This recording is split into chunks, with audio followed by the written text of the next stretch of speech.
Good afternoon, everyone. Shalom. I'm David Mencer, spokesman for the National Public Diplomacy Directorate in the Prime Minister's office here in Jerusalem. It's Tuesday, August 26th, day 690 that our hostages have been held since the October 7th atrocities. Please put your questions in the chat of this Zoom, together with your name and outlet, and I will take your questions after a couple of very brief points from me to share with you. Remember to put the questions directly to me in this frame rather than the general chat, and we'll take your questions at the end of these comments from me. Now, number one, let me start today with a restatement of Israel's war aims. Make no mistake, the Prime Minister and the government are laser focused to meet all of our war aims, the release of all of our hostages, the elimination of the military and governing capabilities of the Hamas terrorist organization, and the removal of the terrorist threat from Gaza.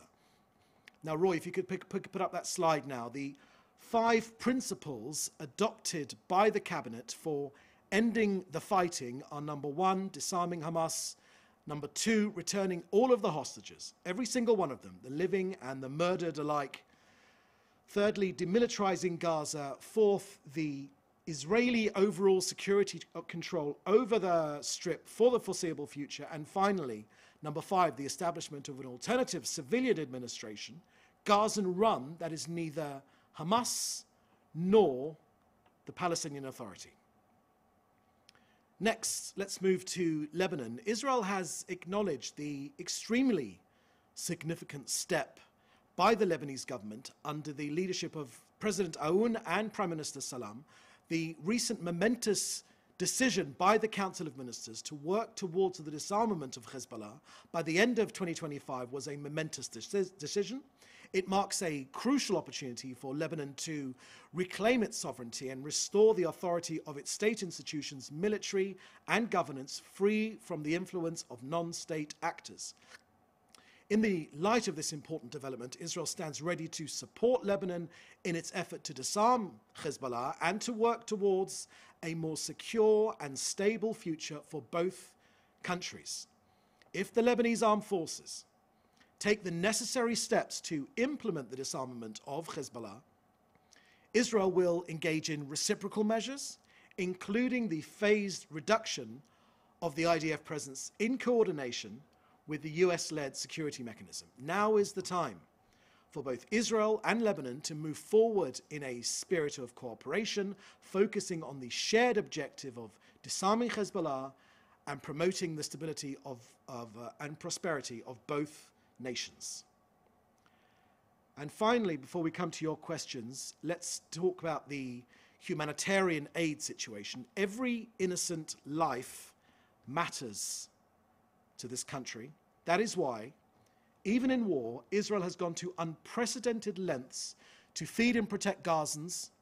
Too many the international bodies have unfortunately created, and they have failed to uphold truth and humanity, and they've allowed themselves to become megaphones for the Hamas lies while ignoring Israel's unprecedented humanitarian effort. So while Israel has pushed 2 million tons of aid into Gaza, that's almost 1 ton per person of every man, woman and child in Gaza, 1 ton of aid per person. By any stretch of the imagination, the IPC report is sadly a lie.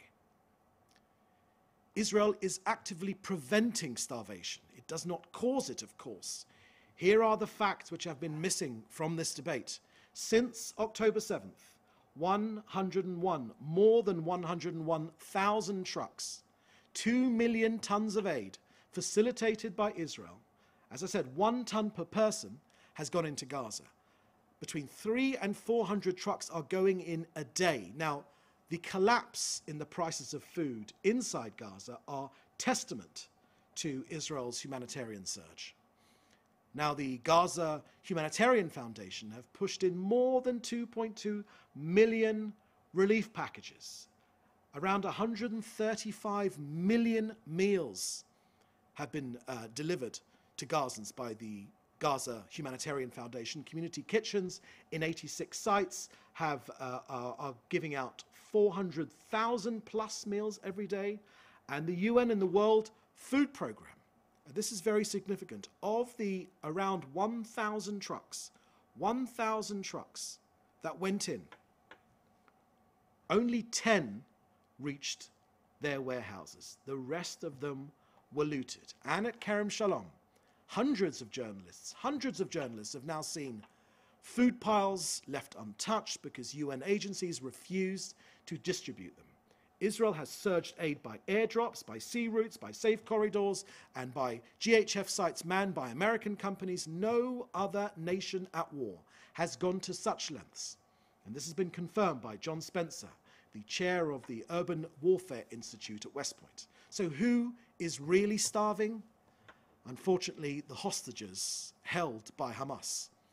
The IPC ignores Hamas theft and Israel's efforts recycling a modern-day blood libel. Israel will keep enabling aid for civilians while destroying Hamas's terror machine. Now, journalists would do well to encourage the world to put more pressure on Hamas, on Qatar, on Turkey, for the release of all of our hostages, and of course, to get the truth out there. Okay, that's the end of my points to share with you today. I'll now take your questions. Please put your questions in the chat directly to me, not in the general chat, directly to me, and we will take your questions. Let's see if there's any questions here. I haven't seen any questions yet. Are there any questions? Just waiting to see any questions.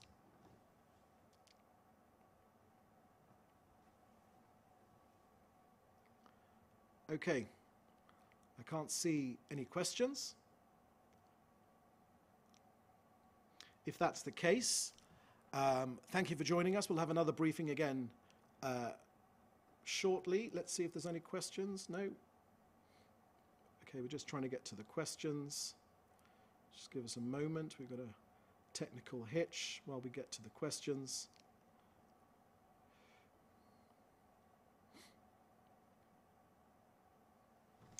Okay. There are quite a few questions. Sorry, David. There are a bunch of questions, but I believe they were shared with everyone. Okay, I'm just waiting for my technical you can access that. That would be helpful. Thank you. Just waiting for my technical assistant to put the questions on the screen so I can take your questions. If you give us a moment. He's sorting it out right now.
David, while we're waiting, can you just say yes or no whether the Security Cabinet meeting has begun? This is Laura Jakes from the New York Times. Thank you.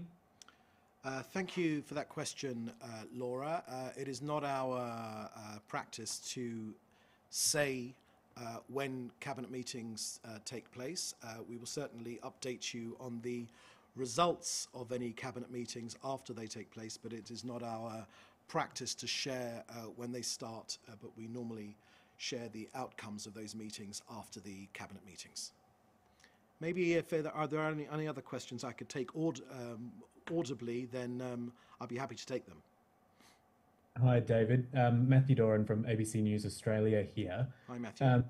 Australia's Prime Minister announced in the last short while that the government is expelling Iran's ambassador in response to intelligence that Iran was behind at least 2 anti-Semitic attacks in Australia in recent months. Could I get the Israeli government's response to this news that Iran has been accused of fueling anti-Semitic attacks in Australia and to the decision by the government to expel Iranian diplomats in protest? Thank you for that question, Matthew. Well, let me put it this way. The Prime Minister Netanyahu has made a very forthright intervention when it comes to Australia, a country which we have a long history of friendly relations. He made those comments because he did not believe that the actions of the Australian government had gone anywhere near far enough to address the issues of anti-Semitism. He made very forthright comments about the Prime Minister himself. He said that he may have a long history of public service, but on this issue he has been found to be extremely lacking. Prime Minister Netanyahu wrote to your Prime Minister as well.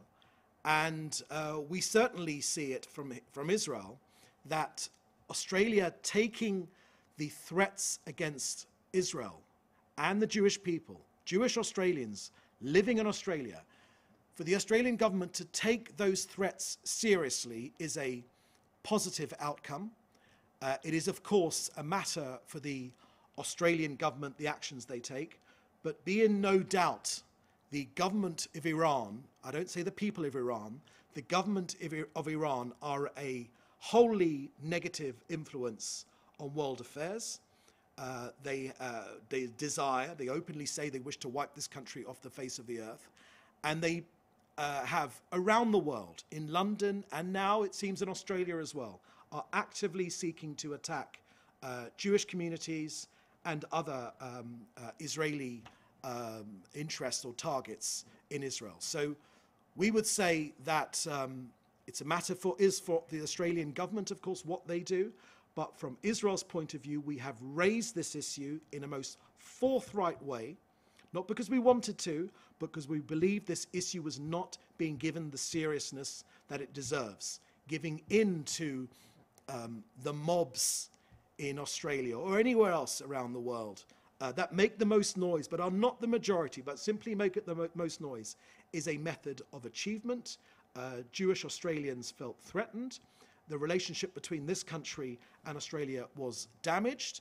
And so it's welcome that after the Prime Minister Netanyahu's timely intervention, that these actions have been taken by Australia's government. Next question, please. Audio is David, thank you. I'm Victor La Regina from Record TV from Brazil. The Brazilian government has declined to accept the nomination of Israel news ambassador in Brasilia. This stance, of course, comes in addition to other recent decisions, such as withdrawing from the International Holocaust Remembrance Alliance and joining the case at the International Court of Justice. How does the Israeli government views and sees yesterday's decision in the broader context of their other positions? Thank you for that question from Brazil. Can I point you to the Israel's Foreign Ministry where to get further comment on that issue, and the Prime Minister's office will be making further comment on this issue later today. So I won't preempt those comments, but the Prime Minister's office will be making further comments, and the Prime Minister is fully aware of the issue with Brazil, and further comments will be made later today. If I could ask my colleague Roy to put those questions back up again, if you can make them bigger, then I'll be able to read them. But in the meantime, another audio question. Hi, David. It's Hannah Julian. A quick question about President Trump, who yesterday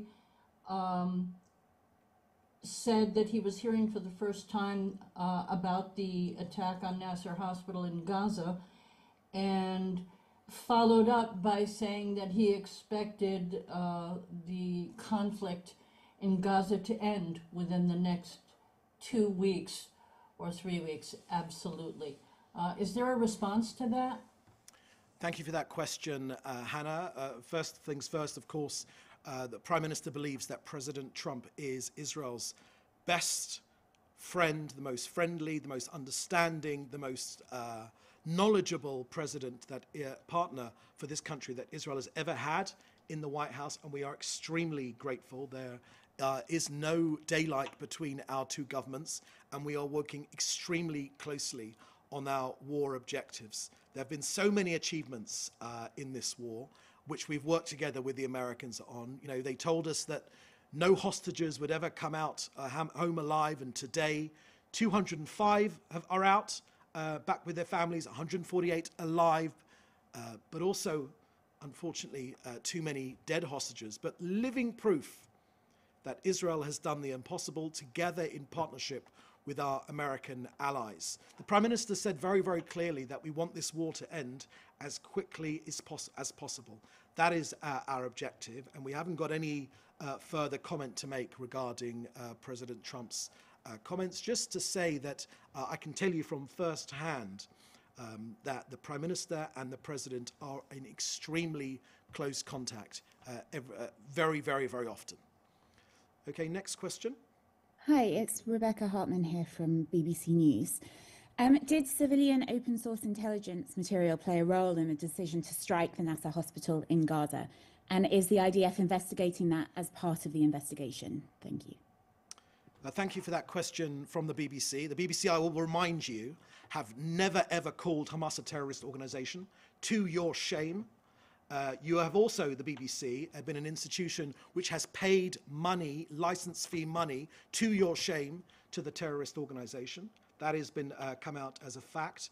The BBC have also created fake documentaries, sympathetic to Hamas. So that is where the question is coming from, just so everyone is fully aware.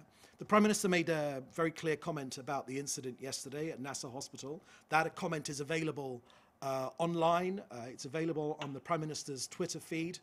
And also, that comment makes clear that the military authorities, the IDF, are investigating that incident. And the results of that investigation will come out extremely soon, without much further delay. But I would say, when it comes to the issue of journalists inside Gaza, and the Prime Minister's made his comments already about the situation, about journalists in Gaza, that, of course, journalism is a noble profession, but many journalists who have reported from Gaza, so-called journalists, are simply terrorists with a press vest on.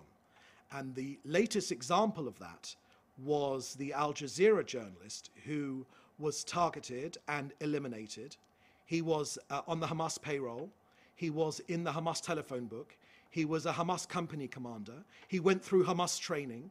His Facebook and his social media were littered with pictures of him hugging Hamas leaders, including Sinwar himself. So we'll take no lessons from the BBC, particularly that has shamed itself in this war when it comes to journalism.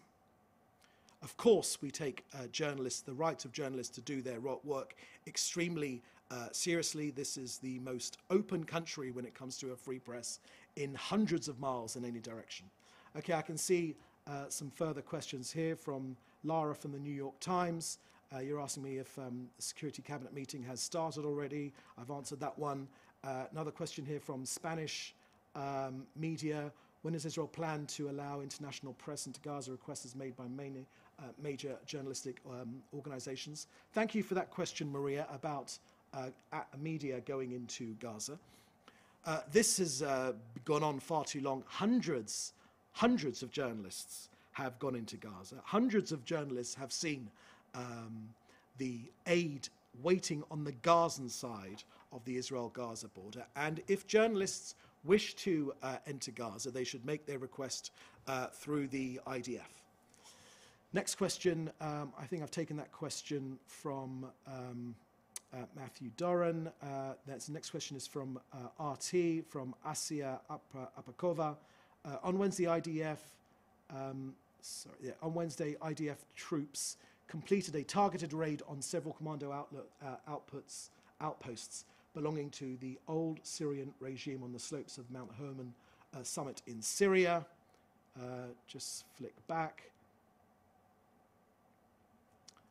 When the Prime Minister talks about Greater Israel, does this mean that the borders of neighboring countries, including Syria, are disputable? Thank you for that question from RT. Let me answer it this way. When it comes to Syria, let me address this particularly. Israel's de facto response is that we want peaceful relations with the new regime in Syria. That is our objective, and we are certainly seeking to push that forward. But I will say very, very clearly that Israel, after the October the 7th massacre, will do everything in its power to defend itself. That is our duty, it is our responsibility to defend our people. We will always, first and foremost, put out the hand of peace where there is an opportunity to create a better future between Israel and Syria. We will certainly do that. I've already spoken in this briefing about Lebanon and the positive things which are happening inside Lebanon, which we very much welcome, which means that Hamas are being disarmed. We want there to be a peaceful border between Israel and Lebanon. But when it comes to Syria, yes, our de facto response is, of course, to get peaceful relations with our neighbors in Syria. But we will make very, very clear that Syria can no longer become an Iranian outpost. And that is the reason why we are taking forward the discussions that we are taking forward. Okay, next question, please. Okay, we've taken that question. Next question is about the Brazilian government, and we've taken that question as well. Okay, let's take one from Leo Soroka from the Washington Post. Opposition leader Lapid said today in an interview with the Wine that Hamas's response contains 98% of what Witkoff asked for, yet Israel still hasn't gotten back to the mediators. And the last part of your question, can you relate to that? Why has Israel not responded to the mediators? Thank you very much for that question, Lior. Look, Israel has made its position clear, and our Prime Minister has been crystal clear. No more piecemeal elements to a potential ceasefire, humanitarian pause. Our objective is all of the hostages, a full deal. There is simply no explanation that would be justifiable to a civilized person of why Hamas should hold even one of our hostages, let alone 50. So Israel's policy is to get all of our hostages home, and that's why we are going for a full agreement and no longer a piecemeal agreement. It is no coincidence that now that Israel has reiterated its objective to take over the remaining parts of Gaza City with the purpose of defeating the Hamas terrorist organization and getting our people back, that now Hamas, having for so long rejected an agreement, now they wish to have some sort of piecemeal agreement. No more piecemeal agreements. Our objective is a full agreement. Okay, that seems to be the last question, unless there are any other audio questions on the line. I'll jump in again. It's Laura Jakes from the New York Times. You alluded to the IDF investigation being made public shortly, and I understand that might happen today. With that in mind, can you tell us here and now what it will conclude? Thank you. Thank you for that question. No, I'll let the IDF come out with the results in their right time. As I said, IDF always produces these reports very, very quickly. Our military is an open, transparent organization. We are a people's army. I mean, to be blunt, you couldn't keep a secret in this country even if you wanted to. So that is why I will leave it to the IDF to release the results of that investigation. And you also have the Prime Minister's comments from yesterday on his Twitter feed. Okay. Any other questions? Howard Gollert, Reuters. Just one question. In reference to the Hamas proposal, having accepted the proposal Witkoff put forward, does what you say mean Israel's response is no? No, I haven't said that at all. That isn't what I've said. If you just tell me your name and which output, which... Sure. It's Howard Gollert at Reuters. From Reuters, okay. Yes. Look, Yes, sir. since the October 7th terrorist attack, 205 people have been returned or have been recovered from Gaza, 148 alive, and 57 have come back, unfortunately, dead.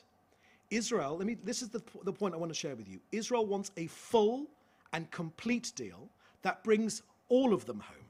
We very much appreciate the efforts of mediating countries, and we are certainly looking into any move that leads to a release of the hostages and the meeting of the goals of this war. I can tell you that there is an Egyptian team who's willing to engage in these negotiations, and that that issue is currently being assessed. But be in no doubt, we want a complete deal. There is no explanation, there is no justification for any of our hostages being held for one day more. And if I may say, with respect to international media and Reuters in particular, it would do well for all international media to put pressure on the terrorist organization to let our hostages go, because then, together with them laying down their arms, this war will be over in an instant. Any other questions? Last one? No? Okay, thank you for joining us today. We'll have another briefing again shortly. In the meantime, apologies for the technical hitches in our new studio, but hopefully we'll iron those out next time. And we'll, please do stay safe, of course, and we'll see you next time. Thank you very much. Bye-bye.